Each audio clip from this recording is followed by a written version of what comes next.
We've all had that moment where we're just inspired or, with some great, higher purpose of a goal. Maybe that means raising a child or building a church or building a science fair project or working on a Lego set, right? Where you kind of transcend everything and you don't succumb to all these other lower desires. We've all been there, but a lot of us aren't there on a regular basis, right? Some would even argue the education system was designed to not get us there. Yeah, they were making drones, not Right. crowns. Right. Yeah, I'm a firm believer that if you don't fill your day with high priority actions that truly inspire you, your day is designed to fill up with low priority distractions that don't. And the symptomatology that emerges in all areas of life, not just physiologically, as a result of that, is a feedback system to let you know you're not being authentic. And a lot of times people are trying to get rid of some parts of themselves instead of honor what it's trying to do to get them to be themselves. And the moment they sit and get focused on what's really priority and give themselves permission to say no to the other things or even delegate those things to people who would be inspired to do that and liberate themselves from those emotional states, they get on with an inspired, grateful, loving, and very present state of a great accomplishment. They're the excellers. And so say, for example, I'm going to work every day doing something that doesn't fulfill me, that doesn't inspire me. Then I'm coming home at night and I'm getting into, addictions like Netflix and drinking and binge eating.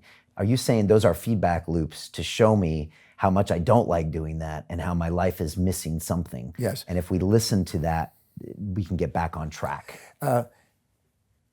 Addictive, impulsive, compulsive, immediate gratifying behaviors, which could be searching for sugar, it could be consuming food, it could be coffees and teas, and anything that's a stimulant to compensate for the unfulfillment is literally a compensation for not living according to what we value most. Anytime we're not living by our highest values, we create homeostatic feedback systems to get us back to it.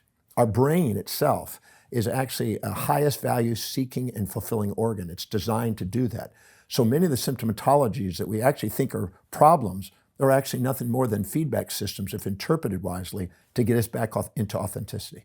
I really believe that our physiology, our psychology, our sociology, and even our existential world is actually offering us feedback. And that's why, as your friend said, it's all on the way, never in the way. And the wise individual, they found in 2013 in a science study, they found that when an individual is living by priority, they actually don't perceive failure, they see feedback. When a person's not living by priority and they're living in lower values, they get addicted to one side and the other side feels like failure. There's a thing called eustress and distress. And eustress is wellness promoting and distress is illness promoting. When you live by your highest values, because you embrace both sides of life and you're more objective, you are resilient and adaptable and you don't get highly polarized in your emotions and you see things on the way as feedback. But when you're not fulfilling your highest value, you're trying to live in other people's values, envying and imitating, you automatically, because of the unfulfillment, want to avoid pain, avoid predator, and seek prey like an animal. When you do, you're setting up a fantasy of one-sidedness, and when life smacks you with the other side, because life has two sides, you're trying to avoid it, and it's now distress. The same thing is now distress instead of eustress. It's like a young boy who loves video games. When he's really inspired about the video games, he's going to conquer the game he's got, and he's going to go on to pursue a greater and more challenging game. And he's going to manipulate his parents to figure out how to get that game. And then he's going to pursue it. And the second he conquers that, he's going to want to pursue a greater game.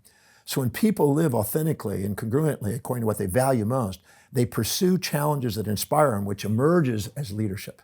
But if they don't, and they're sitting and conforming instead of enorming, they automatically inject the values of others, cloud themselves, they're unfulfilled, and then they look for immediate gratification and keep getting smacked by distressing situations, and they think the world's against them instead of in favor of their fulfillment.